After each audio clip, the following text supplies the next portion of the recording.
Tá, vai lá. Bom, meu nome é Vanderlei, eu vou falar sobre a classe dos triazóis citadas no artigo.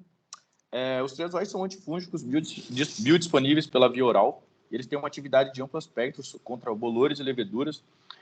O bolor, principalmente no gênero do Aspergillus, e as leveduras, no caso da Cândida. Entre os medicamentos citados no artigo, eles citam o uso do fluconazol, do itraconazol, do voriconazol e do posaconazol. Esses medicamentos são principalmente relacionados a fungos que têm uma ampla atividade na clínica médica. Quanto ao fluconazol, ele está indicado a doenças como a candidíase invasiva e infecções criptocócicas, incluindo a meningite criptocócica. No caso da candidíase invasiva, o fluconazol ele atua tanto na profilaxia como no tratamento da doença. Ele atua diminuindo também a incidência, mas não diminui a mortalidade por conta desta. E sua forma de ingestão é pela via oral, também pode ser intravenosa e por meio de injeção. Para a posologia neonato, indica-se uma dose de 12 mg por quilograma dia como dose de ataque uma dose de 25 mg por quilograma. Isso é indicado em caso do tratamento. Já no caso da profilaxia, indica-se uma dose de 3 a 6 mg por quilograma dose 2 vezes na semana, tanto pela via oral ou pela via intravenosa, em especial para neonatos abaixo de 1.000 gramas em UTI neonato. Já na posologia pediátrica, o tratamento de 6 a 12 mg por quilograma dia é o mais indicado, respeitando um limite de até 800 mg do medicamento. Por outro lado, há também uma dose em caso de alto risco, o uso de 12 mg por quilograma, respeitando um máximo de 400 mg por dia, em caso principalmente de transplante de medula óssea em pacientes imunodeprimidos. Já para o itraconazol, assim como o fluconazol, ele atua sobre os mesmos fungos, com exceção do gênero Aspergillum, como no caso da doença da aspergilose sistêmica, mas atua também sobre a cândida e a criptococose. Ele também atua como agente profilático e como tratamento. Pode ser com ingestão de cápsula, por uma solução oral e também por injeção intravenosa. Esse tipo de medicamento ele teve a suspensão do uso em crianças, principalmente por conta de um gosto repulsivo. Tanto que ele não era mais indicado a crianças por conta disso e acabou sendo um medicamento mais utilizado para tratamento em adultos.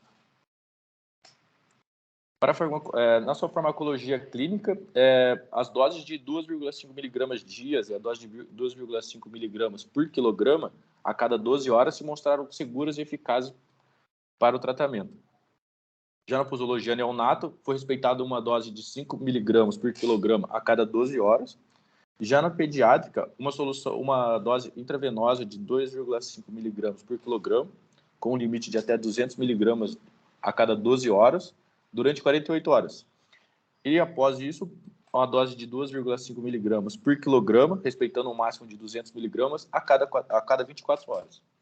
Pela via oral, respeita-se uma dose de 5 mg por quilograma, com um máximo de até 200 mg a cada 24 horas, aumentando para cada 12 horas em caso de doenças invasivas ou disseminadas, e também em caso de meningite criptocócica. Oi, o meu nome é Nathan, e agora dentro da parte dos triazóis eu vou falar do medicamento voriconazol. Bom, o voriconazol, ele tem essa forma em comprimido, ele também pode ser administrado via endovenosa, e ele também possui sua forma em pomada para infecções fúngicas tópicas. Como indicação do voriconazol, a gente tem a aspergilose em neonatos e as infecções fúngicas invasivas. Bom, o voriconazol, então, com farmacologia clínica e farmacoterapia, foi dito no artigo que há uma escassez sistêmica de dados e de pesquisas feitas com esse medicamento em crianças. Então, a gente não tem dosagens tão específicas assim para esse medicamento, a fim de obter um sucesso terapêutico específico. Por isso, ele é feito com base numa tabelinha, que eu já vou mostrar para vocês, com peso corporal. em que vai ser administrada a dose correta para cada criança. Bom, isso acontece porque o voriconazol, ele tem uma degradação mais rápida devido ao metabolismo das crianças. Então, a farmacocinética dele é diferente. A gente diz que é uma farmacocinética linear pediátrica, que é diferente da farmacologia clássica não linear, Michaelis-Menten. E essa transição entre esses dois tipos de farmacologia, de farmacocinética, ela é inespecífica, ou seja, ela não acontece exatamente numa idade. É, ela se situa aproximadamente no início da adolescência, mas ela não é, ela é individual. Por isso que precisa ser dosado e depois ser feitas medidas séricas, plasmáticas do medicamento e adaptando sua dose para o sucesso terapêutico. Bom, como posologia neonatal, então, o voriconazol, a gente tem de 4 a 6 miligramas por quilo, seguido de duas doses iniciais de 2 a 3 miligramas por quilo, 2 vezes ao dia, no primeiro dia. Na posologia pediátrica, então, a gente tem bem dividido entre as idades. Dos 2 aos 12 anos de idade, então, são 9 miligramas por quilo, 2 vezes ao dia. Dos 12 aos 15 anos de idade, ele é peso dependente, porque você tem uma reação do metabolismo dependente. Então, se a criança tem abaixo de 50 quilos, a dosagem é igual dos 12 aos 12 anos, 9 miligramas por quilo, 2 vezes ao dia. Agora, se a criança tem mais de 50 quilos, dos 12 aos 15 anos, você vai usar 400 miligramas 2 vezes no primeiro dia e depois seguir com 200 miligramas 2 vezes por dia também. Dos 15 aos 18 anos, então, a gente já tem uma coisa mais específica, porque já não é aquele início de adolescência, então você não tem uma dosagem tão inespecífica assim, que precisa saber peso para isso. A gente fica com 6 miligramas por quilo 2 vezes ao dia no primeiro dia, e que passa para 4 miligramas por quilo 2 vezes por dia durante o tratamento de 6 meses. Bom, agora sobre o posaconazol, o outro triazol, ele também vai agir contra a Cândida, contra o Aspergillus, causador da aspergilose, né, e a ordem Mucorales. Justamente pelo enfoque do artigo na administração pediátrica dos antifúngicos, ele traz uma problemática que é a falta de publicações relevantes, né, acerca da utilização em crianças, principalmente abaixo dos 8 anos de idade. Agora, sobre as formas de administração, o posaconazol ele está disponível principalmente em suspensão oral, em comprimidos e também aplicação endovenosa. Ele traz nas imagens as 3 formas. Bom, já em relação à farmacoterapia do posaconazol, o artigo cita que a farmacodinâmica e a farmacocinética de adultos e crianças entre 8 e 18 anos seriam semelhantes para esse medicamento. Mas lembrando que faltam estudos sobre esse medicamento, em específico em crianças. Dessa forma, a posologia será a mesma para indivíduos com mais de 8 anos. Uma dose de ataque inicial com 2 aplicações de 200 miligramas no primeiro dia, seguida com a manutenção com 200 miligramas 1 vez ao dia para infecções como candidíase orofaríngea e candidíase esofágica. E para infecções fúngicas invasivas resistentes a esse tratamento, e para coccidioidomicose, usa-se uma dose de ataque 2 vezes de 400 miligramas no primeiro dia, seguida de manutenção de 400 miligramas. E também é possível fazer a profilaxia, que seria uma aplicação 3 vezes ao dia de 200 miligramas. Ainda sobre o posaconazol, o nosso artigo ele trouxe um estudo com crianças abaixo de 13 anos, que foca na aplicação peso-dependente do fármaco, onde as crianças entre 10 e 20 quilos receberiam 200 miligramas, com uma dose de ataque inicial no primeiro dia de 400 miligramas, e crianças com mais de 20 quilos receberiam 300 miligramas, com uma dose de ataque inicial de 600 miligramas. Bom, agora sobre a classe das equinocandinas, elas também são utilizadas contra a candidíase e a aspergilose. Só que normalmente elas não são utilizadas em uma monoterapia. Elas são associadas principalmente com triazólicos, como fluconazol, itraconazol e posaconazol. E os principais representantes das equinocandinas são a micafungina, caspofungina e a anidulafungina. O meu nome é Vinícius. Eu vou falar agora um pouco sobre a micafungina, que é a primeira linha de tratamento para candidíase invasiva, esofágica, e também prevenção de infecções fúngicas na fase neutropênica do transplante de células-tronco hematopoéticas. Foi visto que a micafungina ela causa tumores hepáticos em ratos quando ele é administrado por um longo tempo, mas a IMA sugere que o uso dela seja indicado apenas se o uso de outros antifúngicos não forem possíveis. E o FDA ele não emitiu um aviso semelhante, porque durante a vigilância após autorização não houve sugestão do aumento de doenças ou dos tumores hepáticos. O FDA e a IMA não aprovaram o uso de micafungina em neonatos e lactentes mais novos que 4 meses.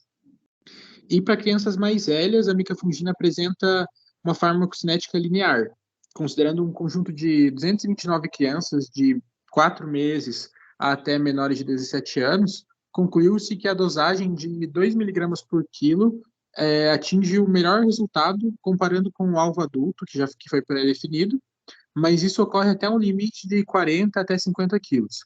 A partir daí, faz a transição para a dose adulta de 100 miligramas por dia.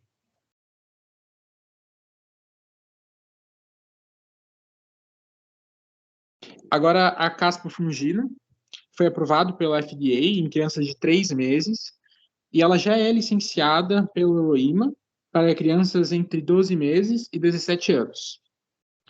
O medicamento é usado para tratar empiricamente pacientes com suspeita de infecção fúngica invasiva, candidíase esofágica, candidíase invasiva e tratamento de resgate de pacientes com aspergilose invasiva. O uso da caspofungina em neonatos lactentes ainda é incerto, apesar de a dosagem de 25 mg por metro quadrado dia, em mais novos de 3 meses, parecer ter a mesma exposição medicamentosa que no adulto. O uso da dosagem em relação à área de superfície corporal, ela parece ser mais assertiva que em relação ao peso. A dose licenciada da caspofungina é de 70 mg por metro quadrado no primeiro dia, seguido de 50 mg por metro quadrado ao dia, sendo a dose máxima de 70 mg por dia. Bom, agora eu vou falar um pouco sobre a nidolanfungina. Bom, ela é usada para o tratamento da candidíase invasiva e também pode ser combinada com o voriconazol para o tratamento da aspergilose invasiva. O papel no tratamento dos neonatos e das crianças, ele é menos bem definido que no caso dessas outras equinocandinas, Mas o número de estudos, eles prometem aprofundar os conhecimentos acerca desse problema. Estudos recentes têm sido bastante trabalhados. Agora falando sobre a farmacologia clínica dela, Nos neonatos, a dose de 1,5 miligramas por quilo por dia, ela resulta em uma exposição da droga que é bem comparável a crianças recebendo uma dose similar baseada no peso e adultos recebendo a 100 miligramas. E novos estudos também sugerem que para o tratamento, a dosagem atual recomendada em neonatos, ela provavelmente é subótima, não é adequada para esse tratamento apropriado de doenças como, por exemplo, a meningocefalite, a cândida, Então, doenças baseadas nos fungos, a candidíase, e doenças invasivas da candidíase. No caso, por exemplo, aqui foi a meningocefalite que usam para esse tratamento, mas dizem não parecer adequado para a quantidade para as crianças. O uso de doses maiores dessa nidolafungina, ele é limitado, entretanto, por preocupações de segurança relacionadas, então, a uma exposição maior aos recipientes usados na fórmula atual do remédio, do fármaco. Então, isso ainda é um tema de contínuos debates e discussões. Agora, em pacientes pediátricos que são neutropênicos, entre 2 a 11 anos e 12 a 17 anos, recebe o de 2 a 11, 0,75 e 12 a 17, 1,5 miligramas por quilo por dia. Eles alcançam uma exposição da droga que é comparável a um adulto recebendo 50 miligramas, 50 e 100 miligramas por dia, Não parece ter nenhum efeito também no que tange a respeito do peso das pessoas, a diferença, a nidolafungina. E uma potencial razão para isso, que não se sabe ao certo, é que a molécula que se degrada ela é espontânea, se degrada espontaneamente e acaba formando um anel aberto degradante, em vez de ser metabolizada pelo fígado direto. E agora, para finalizar, a conclusão que o artigo em geral chegou, que enquanto tem um certo número de limitações e deficiências no conhecimento relacionado a essa farmacologia de alguns agentes antifúngicos nos neonatos e nas crianças, o progresso tem sido feito, né? Novos estudos têm surgido com resultados cada vez melhores, mas ainda assim, avanços precisam ser feitos. O artigo relata que a combinação de, por exemplo, demandas regulamentadoras para providenciar fármacos mais seguros e efetivos para os neonatos e crianças é uma delas. Melhorias no design dos estudos clínicos e avanços nas técnicas quantitativas para estimar e descrever essa farmacocinética e a variabilidade dessa farmacocinética também se mostram bastante necessárias, né? Eles são bem necessários para assegurar que os neonatos e as crianças elas possam receber a melhor terapia para as doenças que são letais se não tratadas corretamente. Sobre isso, basicamente, que o artigo falou, e é o fim.